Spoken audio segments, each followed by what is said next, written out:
Welcome to the second part of our Excel series. If you remember from the last time, the last episode, that we were talking about Sarah and her brother Tom. They had 5 toys, they had 3 toys, and then we were doing this little calculation, if you remember it. Okay, so today we're going to, or in this episode, we are going to actually talk about another word sum. Now, what is the meaning of a word sum? A word sum basically means it's a mixture of words and numbers put together, for which we are going to try to extract, try to take out the information so that we can actually make a word sum calculation to do some mathematics using Excel. So let's read this. Tom and Sarah both went to the market to buy some items. So Sarah bought milk for $2 and candy for $4, while Tom bought some cookies for $4 and some comics, which is these comic books, for $5. So the question is asked, how much did they both spend in total? So how will we stretch it out? Okay, so let's do this. Over here, I'm going to write Sarah. I'm going to write milk, and she spent $2. Then I'm going to go down, and then she bought candy. And how much did she spend? $4. So far, so good. Then I'm going to go over here. I'm going to leave a line so that way it's kind of easy for us to read it, okay? And I'm going to write Tom. And what did Tom buy? He bought some cookies, and he spent $4 on the cookies. And he also bought some comics, which is these little comic books. And he spent how much? $5.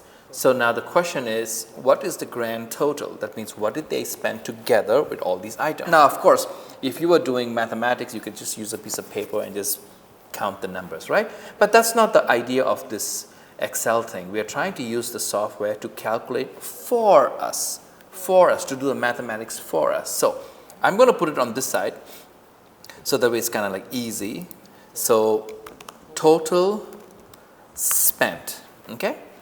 And I'm going to click this box, but what I'm going to do is I'm going to highlight it because I want to make sure that we know where the answer is going to be. So I'm going to go all the way up to the top, as you can see, my cursor, and I'm going to click yellow. So now we know that's where the number is going to be. So what we're going to do is we're going to click that box, that cell, and we're going to hit equals to, and then we're going to click this guy, then we're going to say plus this guy, plus this guy, plus this guy. Now you notice there's a little formula thing going there. Do you see that there in the yellow box?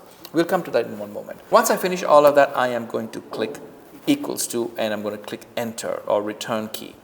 That's my total right there. 4 4s are 8, 9, 10, 11, 12, 13, 14, 15. Sounds perfect. You see it? Perfect. Now, of course, the idea is we're using Excel to do the mathematics for us. So if, let's say, instead of candy, we made a mistake and it was like, no, they spent $10. It wasn't $4. And if I change it to 10, you notice the total, 15, becomes 21, because that's the added number. That is the idea of Excel. That is what we are trying to learn over here. It's not about the mathematics. We are trying to learn how to use a computer, Excel program in the computer, to do the math for us. Okay? Thank you very much for paying attention to this part. And of course, we will do some word sums. I will put it on the internet, on the website, so you can look at that. You can open up Excel and then you can try it. Now, if you're doing this as homework, which I'm hoping that you are doing it as homework, what you're going to do is you are going to look at the exercises, and you're going to take a piece of paper, and you're going to take a pen or pencil, and you are going to write this thing out. And then when you come to class, you are going to enter this information using Excel into any of these machines. You're going to put Excel in, and then you're going to do the calculation, and then you are going to show it to me. Okay, thank you very much, and I will see you guys soon. Bye-bye.